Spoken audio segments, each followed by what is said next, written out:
Yeah, maybe because I've been playing a lot of years when I was very young. But now I feel probably the best I feel in my career. So I feel very, very well, very confident, and very positive. So this is very important for me as well. So yeah, now it's time to be back to winning ways, try to win trophies. This is the most important thing for us at the moment. And yeah, like I say, I feel very, very good. The big dream is to play for Manchester United one day for me, and I've always had that dream throughout my life. So until that's accomplished, I'll never think I've made it. And even if I play for them once, it doesn't mean I've made it. I need to pay for them 500 times, 300 times, whatever it is.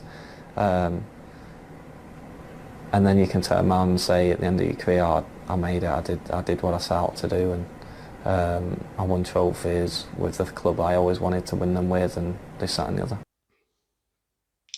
Just a simple video really, just call it DEANO and David, and who should be Manchester United's number one, and it's a little bit about goalkeeping in general really. So I know David De Gea is coming for quite a lot of hard criticism over the last few years. I just think goalkeeping in general, unless you've played the position week in, week out, at any level, whether it'll be 11-a-side on your local Sunday, Saturday league side, whether it's semi-pro, professional, 5-a-side, 6-a-side, 7-a-side, etc., etc. And you don't play that position week in, week out, sometimes hard to understand the pressures of a goalkeeper. It's easy for people to say, oh, you know, if you've been in golf for a training session or something, or a kick around in the school field when you was a kid, or you go in for a little bit of fun with your mates or something. You know, it's a different kind of thing altogether. I think goalkeeping, as somebody that has played that position, week in, week out for a number of years, especially in the later stages of my sort of grassroots amateur footballing career, if you like. I spent the last 4 or 5 seasons playing in goal due to different injuries. I used to be a defender. When I was a kid, I used to play at left back. Get up and down the pitch. It's hard to imagine now when you look at me, because I'm a bit of a fat bugger, but you know, I used to play left back, to be able to get up and down the pitch, and then I switched to centre half when I got a little bit slower, put a little bit of weight on. I enjoyed playing centre half. That's probably played my best football at centre half, to be fair, in my grassroots sort of lifetime. But the one position I did really enjoy playing was in goal. I used to love going in goal for a mess about, really. You know, at the end of a training session or something, I just go, yeah, I'll just give a pair of gloves out, I'll go in net. And it just sort of kicked off from there, really. And then when I started picking up loads of injuries, I thought, oh, drop back in net, see how well I do, and it's one of the strangest sort of experiences, I would say, of the game. Unless you played in goal, you won't understand how lonely that position can be at times. You know, you're just one person, you're just one man, basically. One. You're just separated, because it feels like sometimes you're separated from your teammates. You know, they're all out there, the 10 of them, you know, battling hard out on the field of play, and there's just you just stood there in the back of, you know, between the sticks, you know, and it can be a lonely place at times, especially when mistakes creep in. It is awful, and some of the criticism David De Gea has come in for over the last since the World Cup in Russia. Let's be fair, we'll take you back a little bit. He went into that World Cup as the best goalkeeper on this planet. He had an absolutely unreal season for United. And I think, for me personally, goalkeeping, a massive chunk of that is confidence. If things are going well for you, if things are riding, and you're riding the top of that wave, you're absolutely unstoppable as a goalkeeper. When you're on the absolute top peak and you're pulling off save after save after save, and you're pulling your team out of the absolute shite, basically, like David De Gea was pulling United out for that's not only that season, but the previous 3, 4, 5 seasons before that as well. You're really pretty high, but as soon as you make that one mistake, that one mistake, your confidence can be shot and you're gone. You're completely gone. And as a goalkeeper, I've been there. I've made plenty of mistakes. I've accidentally booted it into my own back of my own goal when I've miskicked it. I've Taibbi'd one, let it go through my legs. I think we've all done it as a goalkeeper. Let's be fair. Any goalkeeper say I haven't Massimo Taibbi'd one, they're lying. I've Taibbi'd one. I've pushed it into my own net as well. You think you've got your hands behind the shot, and for the shot to hit your hands, and it's just gone, and it's gone through your hands, basically throwing your hands back, so it looks like you've thrown it into your own net because of the force and the speed of the shot, and you've not got your stance right, you've not got your body weight behind the ball. There's many things that I've done, that have shot my confidence to pieces over the years. You imagine how much worse that is as a goalkeeper at the very, very top of the game, at the professional level, at the very, very top of his game, playing for the biggest club in the world, playing for his country on the biggest stage in the world at the World Cup. As soon as that first mistake went in from De Gea in the World Cup, you think, yeah. I thought, yeah, he's a strong keeper. He's been there before, He's had when he first came to United, he was shaky. He was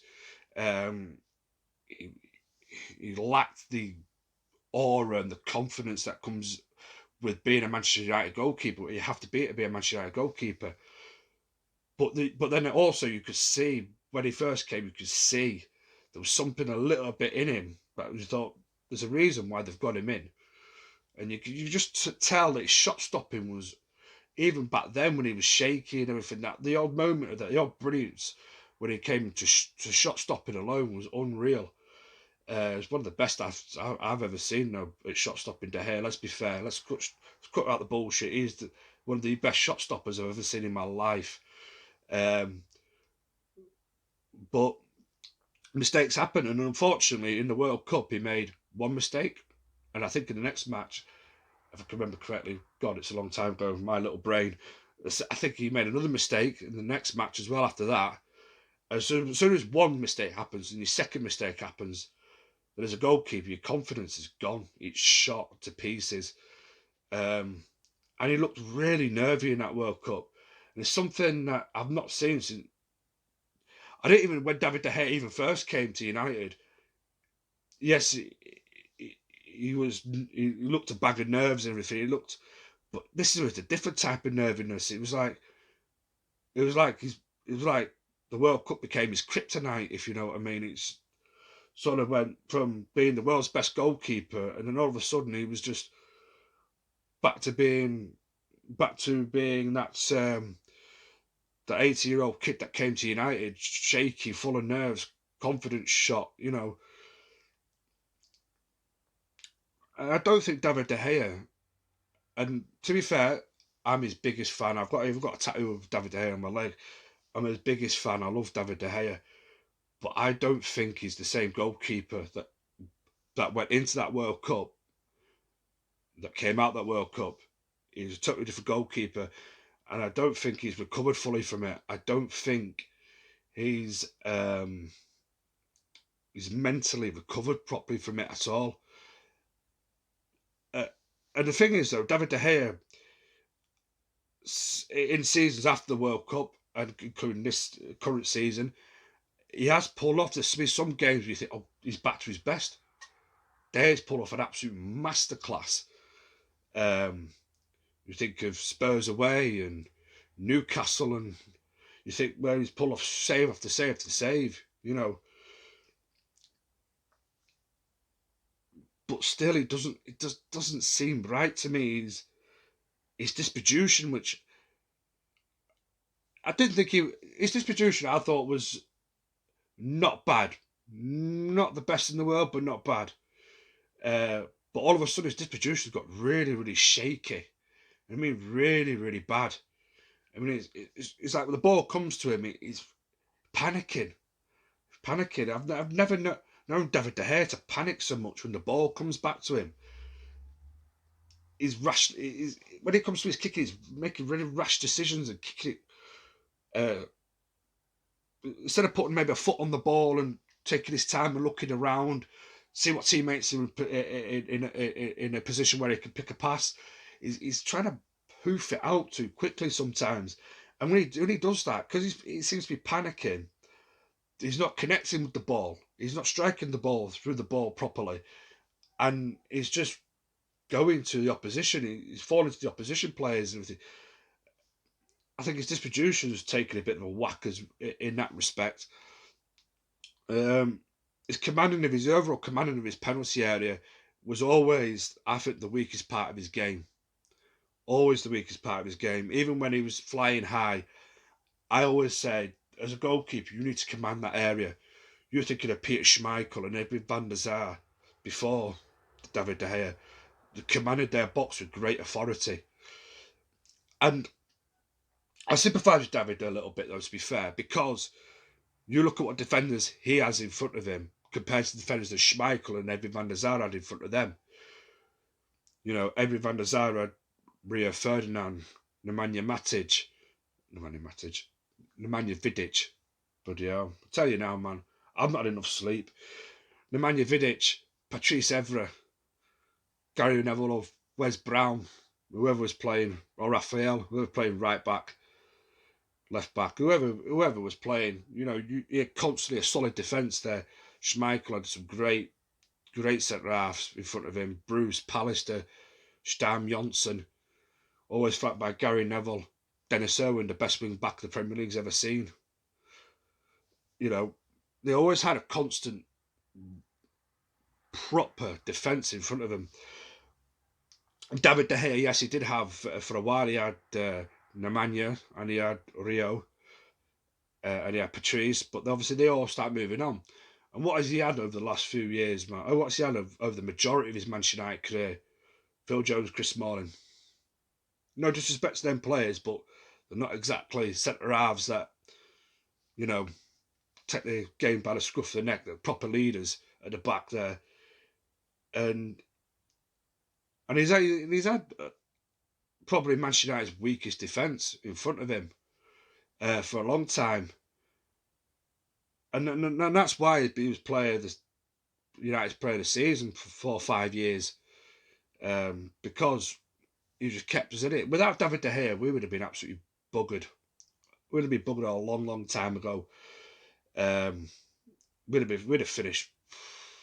God knows where we would have been finished. God knows where we would have finished without him. Let's be fair. So in that respect, De Gea has been absolutely top notch. Given the players that he's had playing around him compared to Van der Sar and Schmeichel, you have to give David De Gea a little bit of credit, for pulling us out the absolute stuck at times. But I just think for David, I think of the last few years, especially, I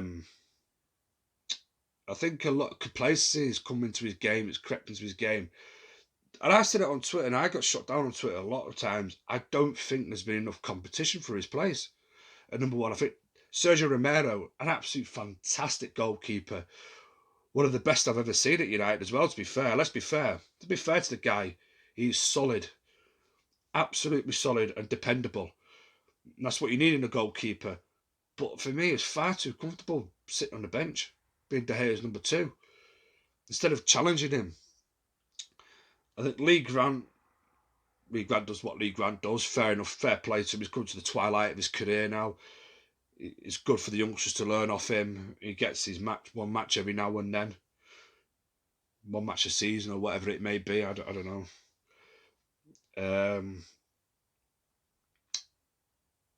Sergio Romero, I thought was going to push, especially when David Hayes. had a shaky few years after the World Cup, I thought Sergio Romero might start pushing David, a little bit of competition, a little bit of maybe to give David a bit of a kick up the backside is the word I'm looking for. I'm coming for your position, David. I want to be number one. But for Sergio, I think he seems to be happy as number two. And I don't blame him, man. I don't blame him. Best number two I've ever seen in my life, man. Best number two, best second choice in the league. I mean, he'd walk into any team in the Premier League, let's be fair. He'd walk into any team that needed a goalkeeper, But I just feel like he should have been challenging De Gea for that number one spot. And that's what De Gea lacked, was the challenge. Was somebody coming in and saying, I'm going to challenge you, David. Because I think the challenge would have definitely woken him up a little bit. Probably shook him out of that slump, give him the kick up the backside that he needed, Oh, I need to be at my very, very best now. Otherwise, this guy is going to come and take my place. And in Dean Henderson, United have that guy that wants to take his place. And I like Dean. I have to admit, I do like Dean Henderson a lot. I think he's going to be a terrific goalkeeper. I think for both club and country in the future, he's the competition that David De Gea needs. And I mean really needs. And I think the way that Dean's come in, he's spoken about wanting to be number one, wanting to be Manchester United number one, and what it means to him. And he doesn't want to just play one time for United. He wants to play 50, 60, 100, 300, 400, 500, 600 times, whatever many he could fit in his career. He wants to be United England's number one, first choice goalkeeper.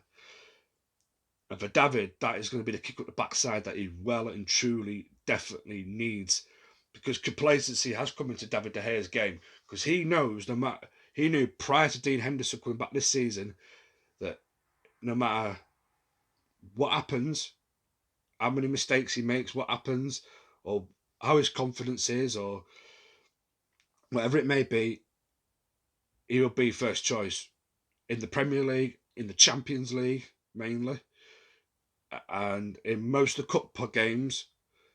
When it gets to the latter stages, he will be the first choice, and that's what I feel for Sergio Romero in a way, because Sergio Romero should have been, especially in the FA Cup, should have been allowed to see it through as the goalkeeper. But that's a different story for another time, I think. But I do think that Dean Henderson is coming in now to give David De Gea that kick up the backside that he needs. I don't think David De Gea's done an awful lot wrong actually this season. To be fair to him, so far it's been. I know we've not been playing well as a team. Collectively as a team, results are not going well at Palace. Definitely not at Spurs. But I can only fault David De Gea for one of the goals against Spurs. Was Son's second goal.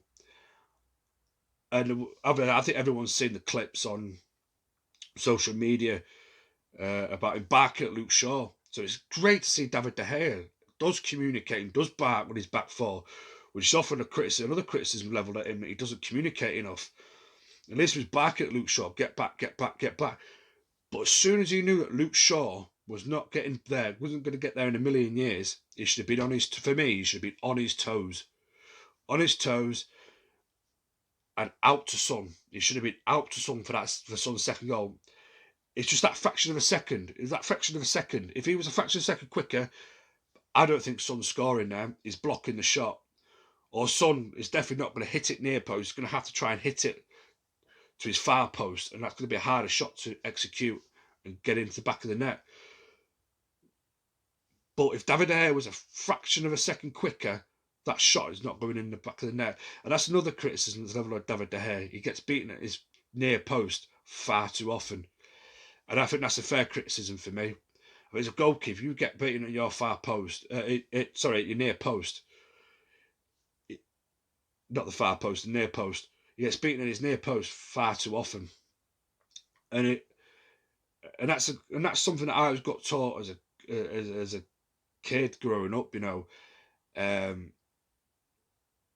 When you're sort of like in and out, like when I was in and out, I used to do a little bit of goalkeeper training. If you got beat on your near post, you know, it's like doomsday basically. You should never be getting beat on your near post. But for me, whether it's a lack of concentration or whether it's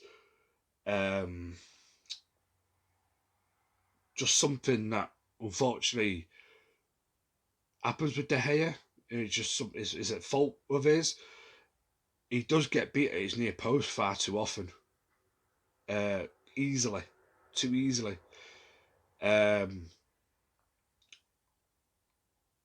But that's I think that's just part and parcel of De Gea's game, because as I said though, his shot stopping ability is unreal. Let's be fair, his reflexes, shot stopping ability is unreal.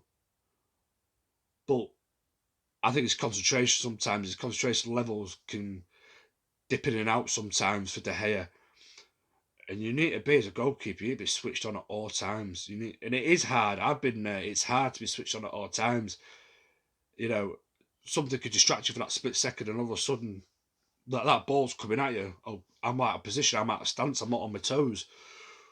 So it's hard to, get across to either block the shot, stop the shot, or you could completely be wrong-footed. You just stood there and the ball was just going past you at your near post and into the back of the net.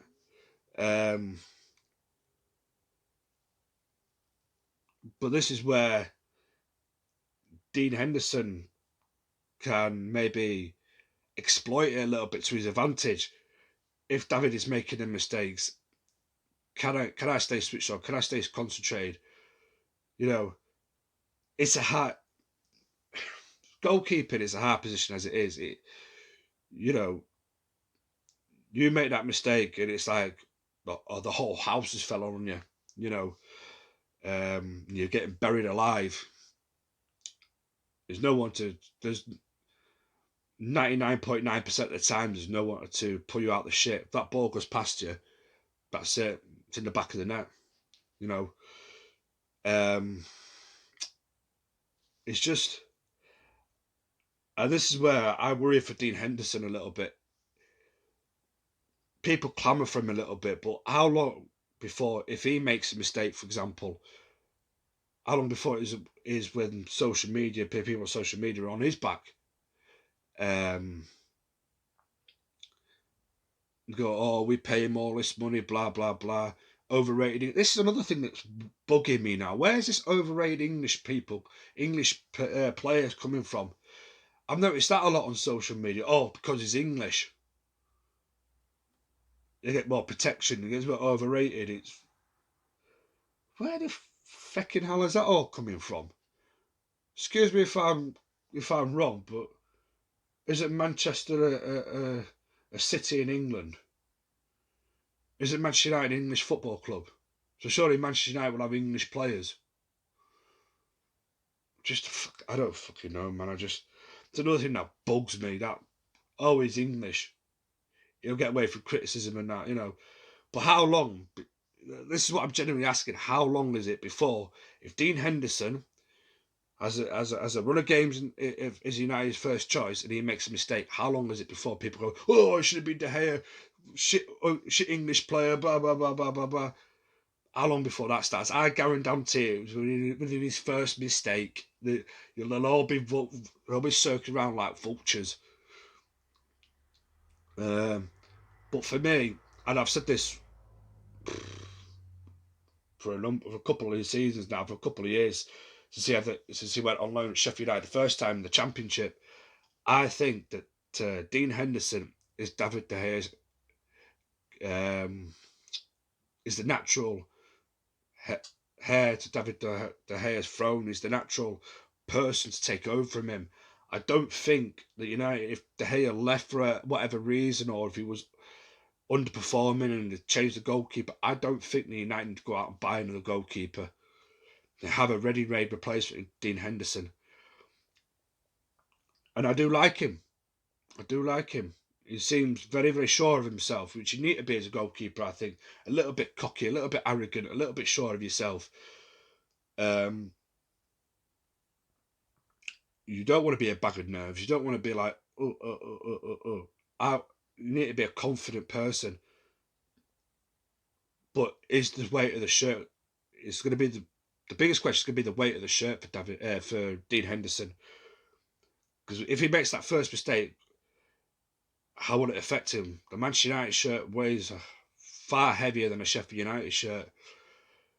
A fair play to him. He made mistakes at Sheffield United. Chris Wilder called him out on it, and he responded perfectly to Chris Wilder. And that's what you need from your goalkeeper. And I really do think he will be first choice in the future. I don't think just yet. How would you play Dean Henderson, though, with David De Gea still as your preferred first choice? For me, David De Gea plays all the Premier League games. I think that's a given. And he'll play all the Champions League games unless we've got qualification already sorted pretty early. And we go into the last game and he might give Dean Henderson a run out. I think Ollie might give Dean Henderson a run out in the Champions League, get him a little bit of European experience. Or if we're doing absolutely bobbins in the Champions League and we're crashing into the Europa, again, give Dean Henderson a game in Europe, see how it is, see how he gets along, see how he likes it. So for me, David De Gea is probably playing all the Premier League matches, a good at least 95% of them Premier League matches.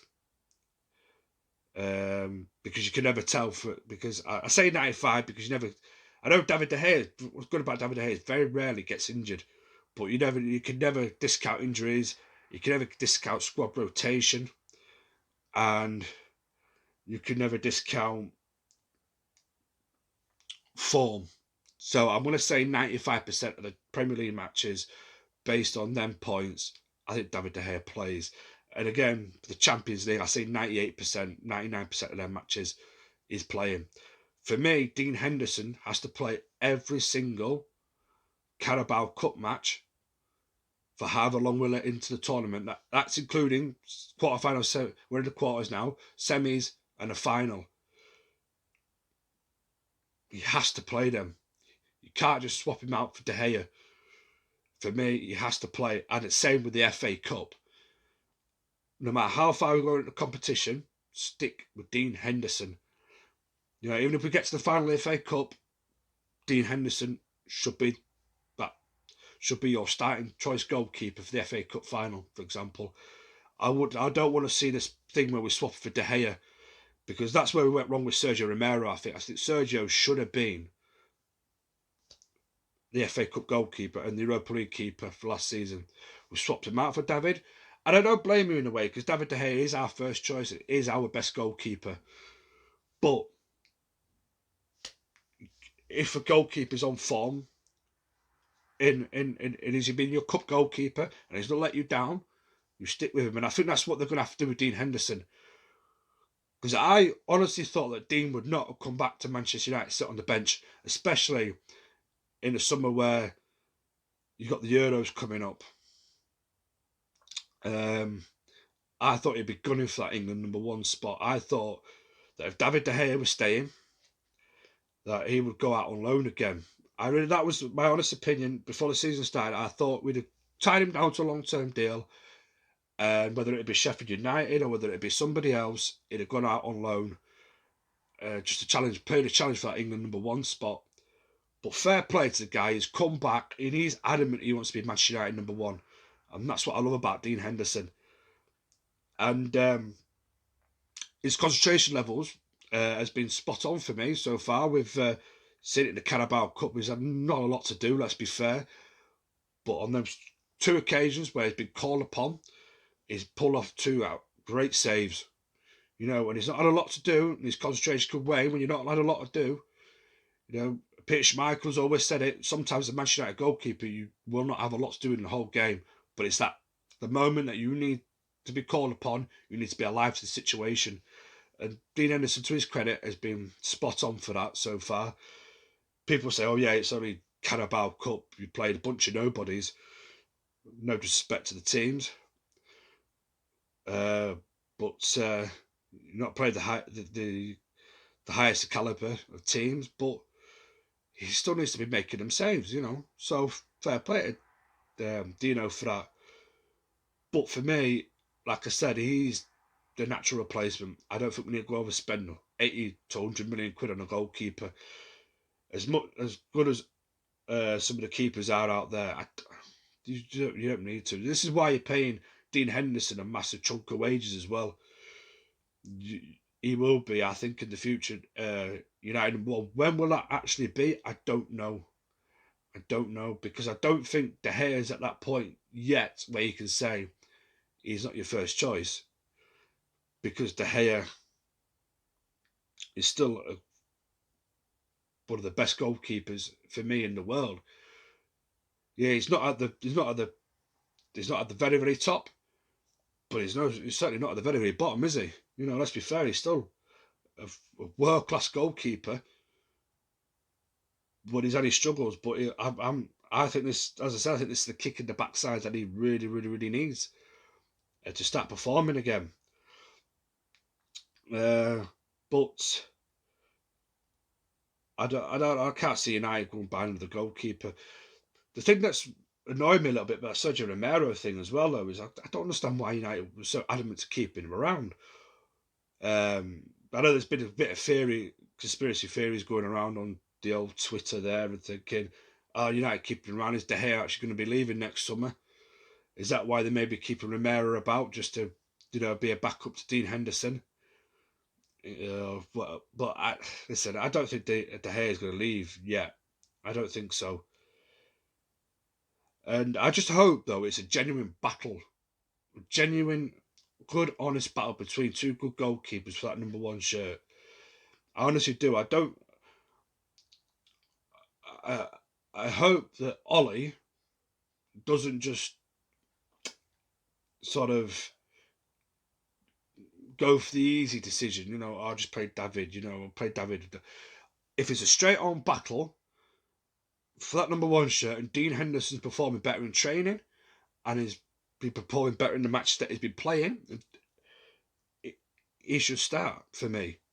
And then it's the opposite way around. If De Gea's playing absolutely fantastic in the league and training fantastically well, you stick with David. But I think so long as it's a fair fight for that number one shirt, then that'd be brilliant. Because I don't want to see DEANO leave. It would be stupid to sell Dean Henderson over the next couple of seasons. And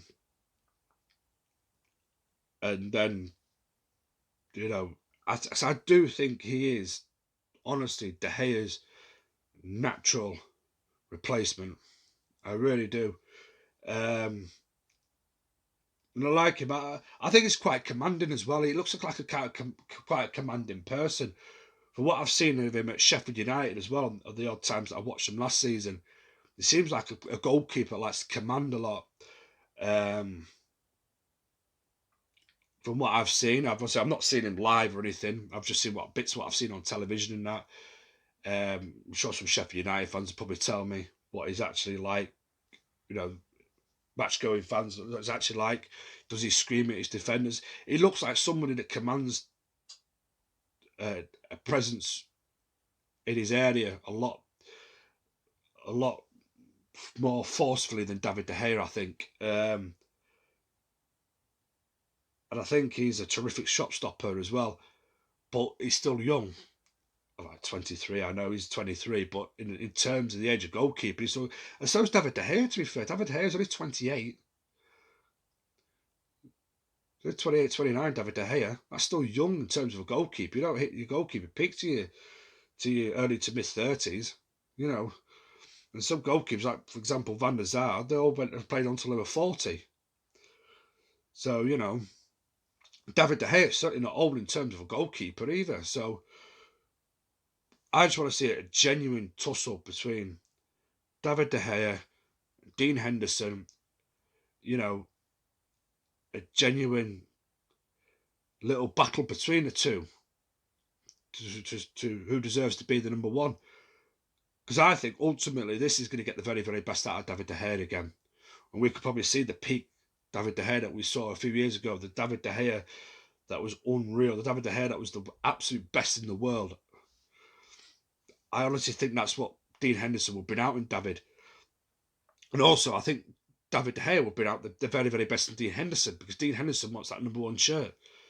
Dean Henderson knows that he's going to work his backside off that number 1 shirt. And he wants to be England number 1 as well. And I do think that Dean Henderson, in the long term, is Manchester United, England's first choice, number 1 goalkeeper. It's not a matter of if, it's a matter of when, you know. And I do think he will be the replacement for David De Gea, and I think he'll definitely replace Jordan Pickford. How the hell Jordan Pickford still England's first choice goalkeeper? Gareth Southgate is the biggest fraud in the world for me, to be honest with you. Because I think for me, Nick Pope, Dean Henderson, streets ahead of that Jordan Pickford, to be honest with you. But that's just my opinion. So yeah, it's just a little video, man. I know it's really about half an hour long, nearly 40 minutes long now, about the goalkeeper positions, because I think, as I said, pundits sometimes slag goalkeepers, but they never played a position in their lives, man. And I think a lot of goalkeepers have come out, a lot of former goalkeepers have come out and said, well, actually, you know, you've not played that position, you wouldn't know what's going through a goalkeeper's head, you wouldn't know what's going through a goalkeeper's mind. I mean, I certainly don't think David De Gea is the most overrated goalkeeper of all time. I think Roy Keane is being Roy Keane, really. You know, Roy Keane likes to be Roy Keane. He says it how it is, Roy Keane. No shit, no bullshit, no beating around the bush. And I like that about Roy Keane. But the only thing I disagree on is I don't think he's the most average goalkeeper I've ever seen. Because honestly, he's one of the best that I've ever seen, David De Gea. But it's hard. It's hard as a goalkeeper, man. It's not as easy as people think. A goalkeeper, you know, it's a very, very, very, like I said before, it's a very, very lonely place. And when you start shipping in goals, or when you start making mistakes that lead to goals, it is a lonely place. You know, I've done it before where balls come back to me, my teammates said, kick out our play, kick out our play, kick out our play. And I thought, well, no, I'm not going to kick out our play. I'm going to absolutely hoof this up the pitch, and then get us on the count, so we can just keep it in the far corner, because we was winning 3-2 at the time, and in the league game, and the ball comes to me. I've absolutely gone to launch it down the field, and I'm not connected with it properly, and it's dropped to an opposition player, and all he's done, he must have been about 30 odd yards out. It's kicked the ball first time straight back over my head and into the top corner of the net. And I got absolute torrents of abuse from my teammates. I had people laughing on the sidelines at me. You know, I should have fucking rose-headed the ball. You know, kicked it onto about 3 pitches that way. You know, but instead I tried thinking, you know, if I get it down to the corner, we can just play out in the corner. The last few seconds of the match, I should just hoofed it down there, you know. But it's mistakes like that make or break you, you know. And I think that I do think that David De Gea is going to come back stronger. Especially this season. We might see the real David De Gea turn up, I think. This season, the real David De Gea return. Because I think that competition with Dean Henderson is going to be the one that'll properly finally awaken him from this slump that he's been having. Or he could swing the other way, and it could be that Dean Henderson eventually becomes your first choice through hard work, dedication, and capitalising on mistakes that David might make in match. And Ollie might think, oh, it's time for a change. I'm going to go for Dean and see how DEANO performs. But I'm very, very... United have been blessed with some really good top goalkeepers over the years. I know that the years between Schmeichel and Van der Sar, we was chopping, changing goalkeepers. Barthez was erratic, but also had his good moments. But he was World Cup winner, but he was far too erratic. Bosnich, for me, Mark Bosnich was far too average. I think average is the best word I can say to him. Roy Carroll was average. Tim Howard was decent, I thought Tim Howard, and he went to have a decent career for Everton, but maybe not Manchester United material. We had Andy Gorham as well at one point. Jesus Christ. Andy Gorham. And eventually, when Van der Sar came in, we'd found a goalkeeper. We should have had him years before then. He should have been the direct replacement for Peter Schmeichel. But we've learnt our lesson in that. We learnt our lesson, and we brought in David De Gea straight after. And job's been a good one since then. And then Dean Henderson has come in. We've had obviously Sergio Romero. We've had Lee Grant. We've had the other Spanish keeper, I can't remember his name, played for Victor Valdez, that played for Barcelona. So we've had some decent keepers in since then. But for me, DEANO's the one for the future. And he'll be the first choice Manchester United goalkeeper. I have no doubts about that in the future. It's just a matter of when and not if. David, he'll go down as one of the legendary Manchester United goalkeepers. Make no mistake about that. So that's really it, man. It's me banging on. Because I hate making these videos, but I've not done one for ages. So thank you for watching. Hope you like my... sorry for blabbing on. And just... what was it? Like, share, subscribe, whatever the hell it's called. All that mumbo jumbo. And I'll try and do one a little bit more often. Get my son involved at some point. But because of this bloody coronavirus and lockdown restrictions and that, it was, as I said, it's supposed to be a match day thing, like when I take him to matches and film his reaction and that. Obviously, before the match and after the match, not during the match, because I don't like all that vlogging crap. You're there to watch a match, not bloody film yourself through a phone or whatever it is. But yeah, just thanks for watching, basically, and we'll see you in the next one.